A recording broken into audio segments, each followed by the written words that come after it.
आज म यो व्हाइट पास्ता इटालियन सस कसरी बनाउने भन्ने बारेमा कुरा गर्दैछु। त्यसको लागि चाहिने इन्ग्रेडियन्ट्सहरुको कुरा गरौँ। त्यसको लागि 2 कप जति दूध, 4 चम्चा जति तपाईको पिनट मिल्क, 2 चम्चा हामीले खाने साधारण तेल, 2 चम्चा पिठो, 2 टेबल स्पुन जति बटर, केही मात्रामा बेबी कर्न, अलिकति यो खुर्सानीको धुलो अलि फ्लेक्स गरेको चाहिन्छ। यो हामी यसलाई चिली फ्लेक्स पनि भन्छौं। अनि डाइस काटेको क्याप्सिकम र गाजरको टुक्राहरू केही, र त्यसको लागि हामीसँग भएसम्म यो एक्स्ट्रा भर्जिन अलिभ ओइल,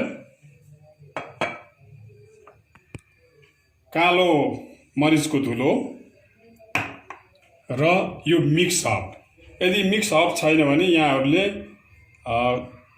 घरमै भएको तुलसीको पत्ता, ओरिगानो जसलाई हामी ज्वानोको पात भन्छौं, त्यसको धुलो पनि बनाउन सक्नुहुन्छ। अब हामी सुरु गरौँ। यसको लागि सबभन्दा पहिला कराई र यसमा यो तेललाई राख्ने।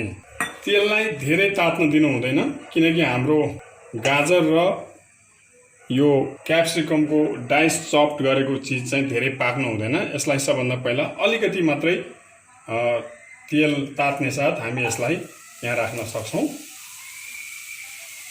र यसको लागि बढीमा 2 देखि 3 मिनेट हामी यसलाई चलाउने। यसरी केही मिनेट चलाइसकेपछि मसिनोसँग काटेको लसुनको टुक्राहरूलाई यसमा राख्न सकिन्छ। लसुनको टुक्रालाई पहिला कहिले पनि राख्नु हुँदैन, जसले गर्दाखेरि यो झानेको स्वाद आउँछ। र यसलाई हामी करिब 2 मिनेट जति यसरी पकाउने। यसरी पाकेपछि हामी यसमा अब अलिकति अघि नै तयार पारेको बेबी कर्नलाई हाल्न सक्छौं। र यो बेबी कर्नलाई पनि यसैमा अर्को 1 मिनेट फेरि पकाउनु। यसमा नुन र अन्य कुनै मसलाहरूको प्रयोग गर्नु हुँदैन। अब यसलाई हामी एउटा सुक्खा बोलमा खनाइदिन्छौं। सुक्खा बोलमा खनाइसकेपछि हामी यसमा बटरलाई राख्छौं।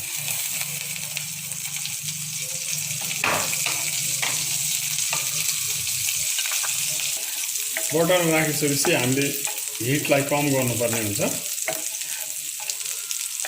र यो बटरलाई पग्लिन दिनुहोस् राम्रोसँग। यो पग्लिएको बटरमा अब हामी बढीमा 2 चम्चा जति मैदा राख्ने र यो मैदालाई बटरमा राम्रोसँग पकाउने।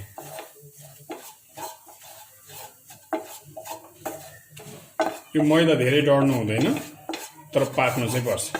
यहाँहरूले हेर्दै हुनुहुन्छ मैदा अथवा पहेँलो पहेँलो हुँदैछ। यसलाई डढ्ने गरेर पकाउनु हुँदैन। अब यसमा हामी अलिकति दूध राखेर सम्भव भएसम्म विस्कले चलाउनु। त्यसले गर्दा मैदाको डल्लोहरू नबसोस्। यो बीचमा यहाँहरूले पिनट मिल्कलाई पनि मिक्स गर्न सक्नुहुन्छ। र बाँकी रहेको दूध यसमा पुरै खनाइदिनुहोस्। अब यसलाई करिब 3 मिनेटदेखि 4 मिनेटसम्म एकदम स्लो हिटमा पाक्न दिनुपर्छ। त्यसबीचमा हामीले यो फ्लेक्स, जुन अघि हामीले तयार पारिएको खोर्सानीको धुलो र अघि नै पकाएर राखेको बेबी कर्न, क्याप्सिकम र गाजरको डाइस्ड पिसहरूलाई यहाँ राख्न सक्छौं। अब यसलाई हामीले बिस्तारै चलाउने। यही बीचमा हामीले करिब 1 चम्चा एक्स्ट्रा भर्जिन अलिभ ओइललाई राख्नुपर्ने हुन्छ। अलिभ ओइल राखेपछि यसलाई स्लो हिटमा हामीले यसलाई पकाउने। अब करिब आधा चम्चा जति कालो मरिचको धुलो यसमा राखिदिने। र यसलाई राम्रोसँग चलाउनु। यसलाई बीचमा चलाइराख्नुपर्ने हुन्छ, हैन भने मैदाको कारणले गर्दा यो प्यानको तल टाँसिन सक्छ र डढेर स्वाद बिग्रिने सम्भावना त्यतिकै हुन्छ। अब यो बीचमा हामीले ससमा अलिकति मिक्स्ड हर्ब राख्न सकिन्छ। मिक्स हर्ब छैन भने नराख्दा नि हुन्छ, तर मिक्स हर्ब राखेमा अलिकति स्वादलाई हामीले यसको अर्ग्यानिक स्वादमा लान सकिन्छ। त्यसले गर्दा मिक्स हर्ब राख्नु। यो मिक्स हर्ब भन्नाले जेनरली हाम्रो घरमा हुने तुलसीको पत्ता, ज्वानोको पत्ता र पुदिनाको पत्तालाई सुकाएर धुलो पारेर राखेर पनि हामीले मिक्स हर्ब बनाउन सक्छौँ। हैन भने बजारमा सामान्यतया 200 देखि 300 को बीचमा यस्तो इटालियन मिक्स हर्ब्सहरू पाउने गर्छ, जसलाई हामी सजिलैसँग किनेर ल्याउन सक्छौँ। अब यसमा स्वाद अनुसार केही नुन राख्न सक्छौँ। कसैले यसमा अलिकति चिनी पनि प्रयोग गर्छन्, तर म आज यहाँ चिनी प्रयोग गर्दिनँ। अब हेर्नुभयो हाम्रो यो व्हाइट सस थिक र खान लायकको देखिएको छ। यसमा हामीले अघि राखेको मैदाको पिठो पहिला नै पाकेको भएकोले यसलाई धेरै पकाउन जरुरत हुँदैन र हामीले यसलाई हिट लो गरेर अघि उसिनेर राखेको पास्तालाई यसमा राख्न सक्छ। यसलाई राम्रोसँग चलाउनु होला, जसले गर्दा पास्ताको सबै कर्नरमा हामीले तयार पारेको सस राम्रोसँग मिक्स होस्।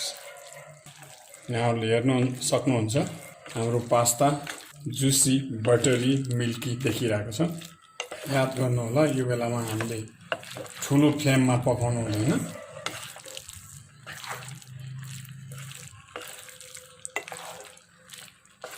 अब हाम्रो यो पास्ता सर्भ गर्नको लागि तयार भयो।